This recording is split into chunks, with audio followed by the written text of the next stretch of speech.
Qatar, une dynastie à la conquête du monde. Tel était donc le titre de ce documentaire réalisé par Miyuko Aramaki et Sylvain Le Petit.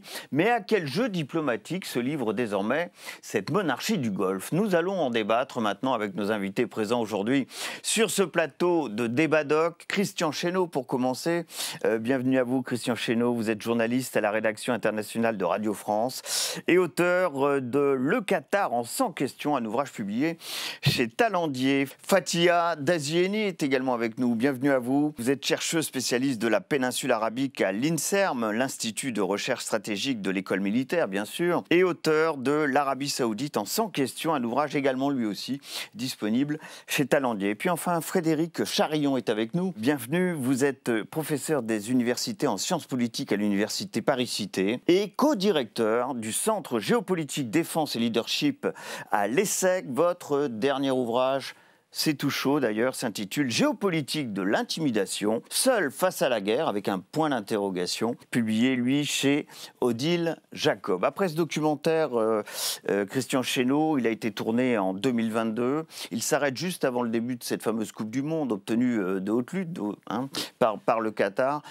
Formidable opération de soft power, c'est l'utilisation en général utilisée. L'eau a coulé néanmoins sous les ponts et le Qatar a surtout beaucoup fait parler de lui dans un rôle de médiateur dans ce fameux conflit qui oppose bien entendu Israéliens et le Hamas sur la bande de Gaza. Comment en est-on arrivé à voir le Qatar avoir un rôle aussi important dans la résolution de ce conflit, puisque vient d'être signé un cessez-le-feu aujourd'hui? Alors ça date pas d'hier, hein. Le Qatar médiateur, c'était à partir des révolutions arabes, 2011, 2012, où le Qatar va soutenir ces révolutions arabes et donc va jouer un rôle politique d'intermédiaire et va déployer finalement sa diplomatie, alors qui est aussi une diplomatie sonnante et trébuchante, parce que le Qatar, on va y revenir, a beaucoup d'argent, beaucoup de moyens, et donc à partir de ce moment-là, le Qatar va investir le champ diplomatique et notamment à partir de 2012 va ouvrir un bureau du Hamas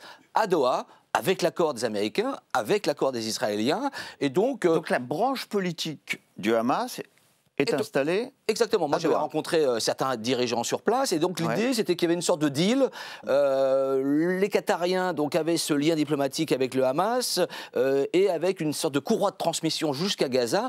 Et le Qatar finançait d'ailleurs une grande partie de l'administration du Hamas avec beaucoup d'argent et encore une fois avec l'assentiment des Israéliens. Et tout le monde finalement y trouvait son compte, puisque vous aviez finalement le Hamas qui était reconnu, vous aviez de l'argent qui arrivait dans Gaza, un territoire surpeuplé, appauvri. Donc finalement, tout le monde y trouvait son compte jusqu'au 7 octobre. Il y a beaucoup d'argent, vous l'avez dit, parce que moi j'ai le chiffre depuis 2014 de entre 1,2 et 2,6 milliards. La fourchette est assez importante, investie par le Qatar. Enfin, c'est le paiement de salaire. C'est surtout du paiement du salaire. Hein. Dont 30 millions par mois pour ça. payer les fonctionnaires présents. Et souvent, ça arrivait souvent en cash aussi. Il y avait beaucoup de mallettes de cash. D'ailleurs, il y a un représentant du Qatar à Gaza, enfin jusqu'avant le 7 octobre, qui était un peu l'intermédiaire et qui était le go-between entre l'Émirat et les gens du Hamas. Et tout ça avec l'accord de l'Israël, dirigé par Netanyahou d'une part, et les États-Unis d'autre part. Bien sûr. Donc personne ne découvre la Lune, tout le monde était au courant, et donc c'est pour ça qu'on a dit le Qatar finance le terrorisme, etc. Dans le cas précis, c'est vrai que c'est quand même beaucoup d'hypocrisie. Comment on explique en fait ce lien entre le Qatar et le Hamas sur un plan idéologique aujourd'hui? C'est peut-être une autre clé pour comprendre comment il en est devenu être un acteur essentiel en réalité dans ce qui s'est passé là. En réalité, le Qatar d'aujourd'hui, en tout cas sous la direction du jeune émir Tamim, s'est fait un peu une spécialité de négocier entre guillemets avec les infréquentables. C'est celui qui a été la clé pour négocier le retrait américain d'Afghanistan avec donc les talibans. Ce sont les infréquentables en question dans cette région du monde. Et puis le Hamas, effectivement, comme l'a très bien dit Christian, est arrivé un peu comme sur un plateau au Qatar, puisque suite au printemps arabe, effectivement, ils n'étaient plus les bienvenus en Syrie, et ils ont dû donc être hébergés au Qatar avec l'assentiment, bien sûr, des Américains et des Israéliens. Est-ce que le lien, Alors, ce sont évidemment, les frères musulmans, ce mouvement écoutez, entre Hamas ce serait un petit peu simplificateur dans la mesure où Doha s'est fait un petit peu le champion de la cause des médiations. Et moi, je remonterais avant les printemps arabes, ce rôle de médiation. C'est en fait l'émir père, Cheikh Hamad, qui a fait du Qatar cette place diplomatique incontournable du monde arabe et qu'on a fait le champion des médiations tous azimuts, si vous voulez. Sous Tamim, c'est plus la diplomatie un petit peu compliquée avec les infréquentables. Donc, résumer la proximité de Doha avec le Hamas sur le seul fait que, effectivement, le Qatar avait soutenu une partie, effectivement, des mouvements pendant les révolutions arabes qui étaient des mouvements islamistes et proches des frères musulmans, serait un petit peu réducteur dans la mesure où le Qatar a donné encore plus d'argent à la Tunisie lorsque c'était une coalition qui était au pouvoir. Donc le parti laïque avec le parti islamiste Al-Nahda.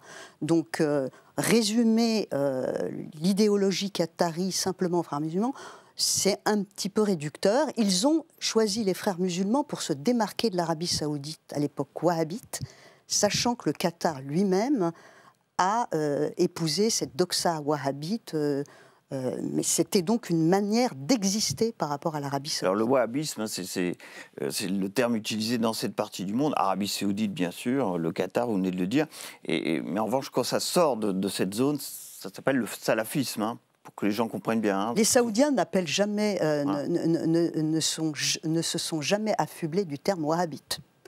Ils ont toujours dit qu'ils étaient salafistes.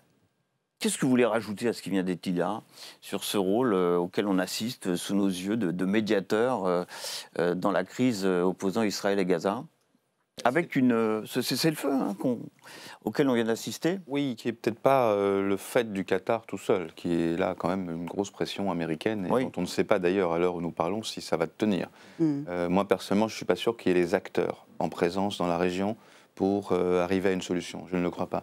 Je ne pense pas qu'il y ait les bons acteurs à Washington, je ne pense pas qu'il y ait les bons acteurs en Israël, et je ne pense pas qu'il y ait les bons acteurs du côté palestinien non plus. Mais on dit souvent qu'Israël a laissé financer le Hamas par le Qatar pour empêcher une solution à deux États. C'est une thèse qu'on voit souvent. C'est plus facile apparaître. C'est plus facile de refuser des pourparlers de paix. De toute façon, l'administration Netanyahou et lui-même, depuis plus de 30 ans, ne fait pas mystère. Il l'a dit très clairement et très explicitement récemment qu'il ne veut pas d'un État palestinien. Bon, c'est plus facile de dire « je refuse de discuter avec les Palestiniens » quand on a en face de soi un mouvement extrême et violent comme le Hamas, que lorsqu'on a un interlocuteur de type autorité palestinienne, aussi faible soit-il aujourd'hui cet acteur, mais qui, grosso modo, dit « nous, on est prêt à parler de paix ». C'est pas très facile de refuser. En revanche, quand on a un groupe violent en face de soi, c'est très facile de dire à son opinion et au monde entier « pas question que je discute avec ces gens-là ». Donc oui, effectivement, c'est une stratégie qu'on a beaucoup accusé Israël de faciliter en quelque sorte l'essor du Hamas pour avoir cette possibilité de dire « nous refusons de discuter ». Mais ce qui est intéressant, c'est que le Qatar s'est fait une spécialité de ce rôle de médiateur pour compenser en réalité une faiblesse, on va dire, géopolitique. C'est un tout petit territoire, il y a beaucoup d'argent, mais c'est un petit territoire, il n'y a pas beaucoup de population. Il y a pas une On a vu armée... tout ça dans ce documentaire. Oui. Moins de 10% de la population qui occupe ce territoire est qatari.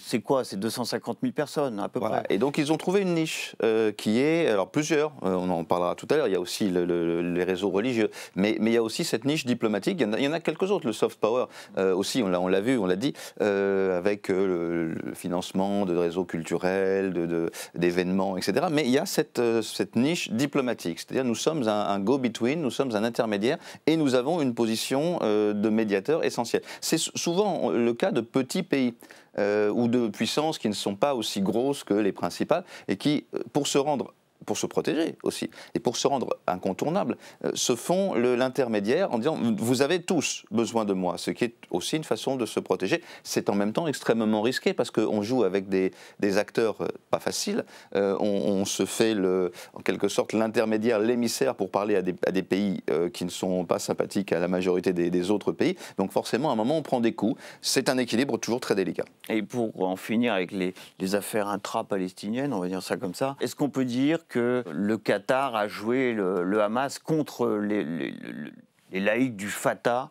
notamment sur la bande de Gaza? Non, le Qatar parle à tout le monde, et c'est ça sa spécialité. Il parle à l'autorité palestinienne aujourd'hui, au Fatah aujourd'hui. Il parle à beaucoup de gens, et d'ailleurs on l'a vu sur d'autres... il parle aux talibans, mais pour parler aux méchants, entre guillemets, il faut aussi être capable d'avoir... pour reprendre peut-être cette expression. Aux infréquentables.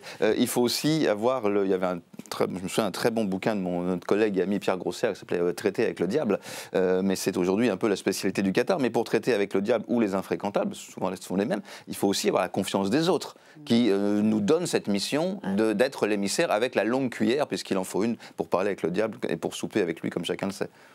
Ça, c'est la marque de fabrique du Qatar qui parle avec tout le monde, mais en même temps, pour revenir au cas palestinien, ils ont surtout financé le Hamas et très peu l'autorité palestinienne. C'est-à-dire l'autorité palestinienne qui est quand même le représentant légitime pour la communauté internationale. Le Qatar a surtout mis ses œufs au Hamas. Alors, évidemment, encore une fois, avec le feu vert américain, israélien, mais il y a aussi, parce que pour revenir un peu sur finalement ces connexions Qatar-frères musulmans, donc le Hamas et les frères musulmans palestiniens, c'est vrai qu'il faut rappeler historiquement, il y a beaucoup de frères musulmans égyptiens, palestiniens, syriens ou d'autres qui dans les années 50-60 sont arrivés au Qatar et ont été des enseignants, des ingénieurs. On se souvient du cher Karadawi, qui était entre guillemets le pape des frères musulmans qui avait l'antenne libre sur Al Jazeera. Donc il y avait quand même cette musique quand même de fond sur cette idéologie des frères musulmans. Et puis il y a aussi des connexions personnelles. On se souvient de Khaled Meshal, qui était un des chefs historiques du Hamas, qui était un ami intime de Hamad, le père, qui n'a pas été tué d'ailleurs dans la dernière frappe israélienne.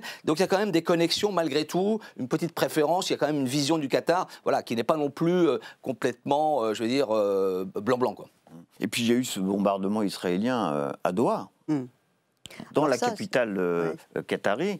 Oui, ça a vraiment été, à mon avis, c'est un choc. Les dirigeants du Golfe ont été clairement sidérés. Et pour moi, ça marque un tournant, très clairement, parce que le Qatar, qui est le meilleur allié non-OTAN des États-Unis, est frappé par le meilleur allié des Américains chez lui, dans une zone résidentielle. Donc c'est ce qui a beaucoup traumatisé les Qataris et l'ensemble des dirigeants du Golfe. Et je pense que cet épisode a peut-être aussi poussé Donald Trump à réagir et à exercer, à redoubler de pression sur le Premier ministre israélien. C'est vraiment un épisode qui a été déterminant, à mon avis. Est-ce que le Qatar va continuer à héberger l'aile politique, la branche politique du Hamas à terme peut-être une fois que ce fameux dossier sera un peu derrière nous, entre Israël et... Est-ce qu'il a vocation à continuer à héberger la branche politique du Hamas? C'est un sujet difficile, parce qu'on voit bien qu'il y a un risque.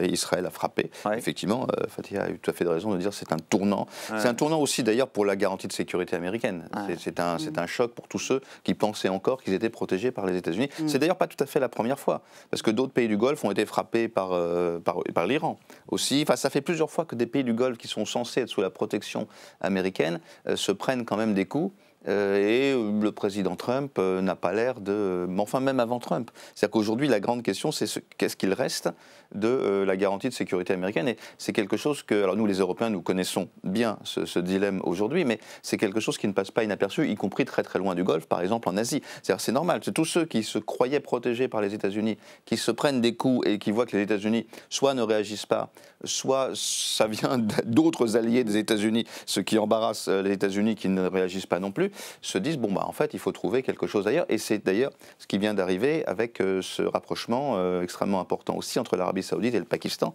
avec cette espèce de pacte de traité défense. de sécurité, de défense entre les deux pays. On voit aussi les limites du soft power qatarien. Ils ont quand même eu 3 tremblements de terre.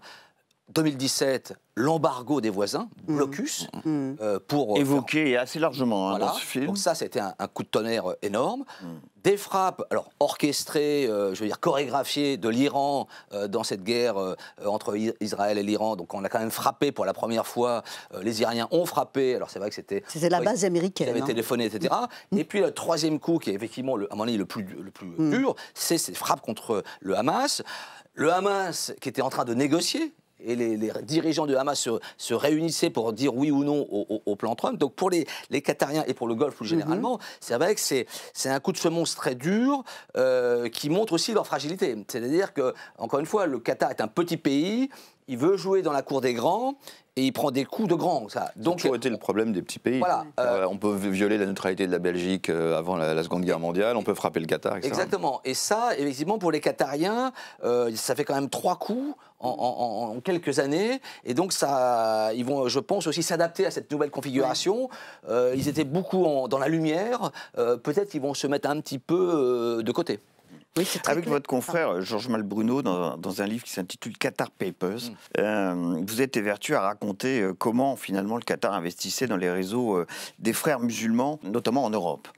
Je voudrais savoir où est-ce qu'on en est sur cette volonté du Qatar d'exporter finalement une idéologie religieuse en dehors de ses frontières. Est-ce que ce que vous aviez constaté à l'époque dans ce livre continue, se perpétue aujourd'hui, et quelles conséquences ça a sur le financement, notamment d'une forme d'islamisme radical? Alors, ce qu'on décrivait dans le livre, c'était les années 2000-2010. Voilà, c'est quand même plus d'une dizaine d'années maintenant. Et c'est vrai qu'il y avait un vrai entrisme financier, d'ailleurs, au centre de formation des imams dans la Nièvre, au lycée Averroès. Enfin, il y avait beaucoup de financement partout, en France, en Europe. C'est l'époque aussi du Qatar, tout le réussit. C'est-à-dire, effectivement, le gaz coule à flot, les dollars coulent à flot, les pays arabes, c'est les années 2010, 2011, 2012, l'Arabie est sur le côté, l'Irak est en guerre civile, voilà. Et donc, ils prennent le lead un peu partout, et c'est vrai qu'il y a une forme d'hubris, où effectivement tout est permis, tout s'achète. Alors vous avez utilisé l'imparfait, c'était une époque, autrement dit aujourd'hui on n'en est plus là. Alors ils se sont pris des coups de bâton, notamment on a parlé du blocus 2017, notamment les Émiriens, une espèce de bataille entre les Émiratis et eux sur cette question de l'islam politique, donc il y a eu vraiment une réaction, et les Qatariens ont compris qu'ils commençaient à jouer avec le feu, et que là ça devenait problématique, toucher aux mosquées en Europe, etc. Il y a eu effectivement Emmanuel Macron qui a aussi, avec sa loi sur le séparatisme, il y a eu aussi des feux rouges qui ont été mis un petit peu partout. Les services de renseignement en France ont regardé un peu ça. Tracfin poursuit un peu les films financiers. Donc le Qatar est un peu sorti de ça. Vous aviez envie de réagir là? Oui, non, juste que cette décennie des printemps arabes, donc les années 2010, l'Europe est un peu un terrain de rivalité pour ces monarchies du Golfe. Alors le Qatar, peut-être par le prisme effectivement du mouvement des frères musulmans, et les Émirats arabes unis qui jouent totalement la partition inverse en se montrant comme étant un pays au libéralisme universel et en même temps avec un islam extrême, de la juste voie, très rassurant, etc. Et donc contre-joue justement au sein même d'instances européennes, en faisant beaucoup de lobbying et de soft power, pour contrer justement la dynamique qatari. Donc il y a un jeu de rivalité entre ces 2 petits pays. Votre point de vue sur l'évolution de ce prosélytisme, appelons les choses comme ça, en dehors de leurs frontières? Alors, ce sont des États, les États du Golfe, qui n'ont pas évidemment le même passé, la même histoire, la même identité ancrée dans l'histoire qu'un certain nombre d'autres, que l'Arabie Saoudite, et puis un autre dont on n'a pas encore parlé, qui est la Turquie, et qui aussi joue un rôle très important, souvent d'ailleurs en binôme un petit peu avec le Qatar, sur la question des frères musulmans. Ces petits États, on l'a dit tout à l'heure, il y a très peu de population, donc il y a une histoire nationale qui n'est pas évidente à mettre en valeur. Tout ça est le fruit d'ailleurs souvent des partages et des des jeux de bonneteau britanniques dans la région à l'époque coloniale, mais on se retrouve aujourd'hui avec des pays parfois très petits. Le Qatar, il y en a encore plus petit, il y a Bahreïn. Et la dimension religieuse leur permet quand même d'avoir une identité sur la scène internationale, de trouver un rôle, de trouver un jeu diplomatique possible et des réseaux. Donc c'est ça qui est tout à fait intéressant. Là, effectivement, ils le jouent parfois de façon risquée.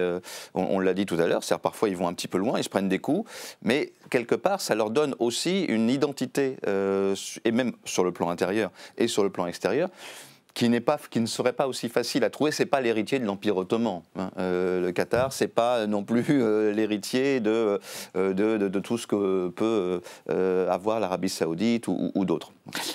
Oui, je vais ajouter pour effectivement comprendre comment ça, la mécanique, comment ça a fonctionné, ce prosélytisme. C'est-à-dire que en France, effectivement, il y a la loi de séparation entre les églises et l'État. Et c'est vrai que quand vous êtes musulman en France, vous êtes dans une petite ville ou une grande ville, vous n'avez pas de mosquée, vous priez dans un garage, vous voulez construire un projet, vous allez où? Vous allez, souvent, vous avez été au Qatar. Et donc, vous allez voir des ONG, des prédicateurs, des fondations, et donc, ils ramenaient effectivement soit des valises, soit des financements. Voilà. Donc il y a ce jeu qui s'est fait, effectivement, d'où toute la question, c'est l'islam de France, l'islam en France ou l'islam en Europe. Comment on construit cette deuxième religion d'Europe avec des infrastructures culturelles. C'est-à-dire, et pendant un moment, le Qatar et anciennement l'Arabie Saoudite ont été les pourvoyeurs de fonds pour financer des mosquées, des centres culturels. Alors on va en revenir à ce fameux soft power.